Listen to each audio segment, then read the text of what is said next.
ఇక్కడ కనిపిస్తున్నటువంటి త్రిభుజంలో బ్లాక్ వైపు ఉండేటటువంటి త్రిభుజం ఒక కాయిన్ చేంజ్ చేస్తూ పింక్ వైపు మార్చాలి.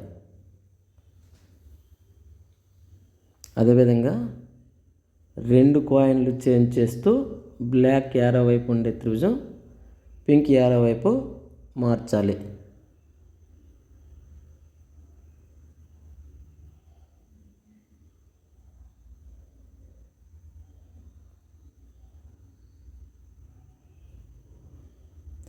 ఇక్కడ కనిపిస్తున్నటువంటి త్రిభుజంలో 3 కాయిన్లు చేంజ్ చేస్తూ బ్లాక్ వైపు కనిపిస్తున్న దాన్ని పింక్ వైపుకి మార్చగలగాలి.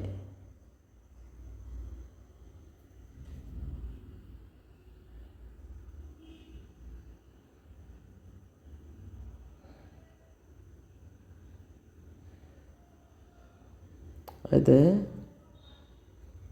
ఇప్పుడు కనిపిస్తున్నటువంటి ఈ త్రిభుజంలో బ్లాక్ వైపు ఉండేటటువంటిది పింక్ వైపు మార్చడానికి ఎన్ని కాయిన్లని చేంజ్ చేయవలసి ఉంటుందో మీకు తెలిసినట్లయితే కామెంట్ బాక్స్లో రాయండి.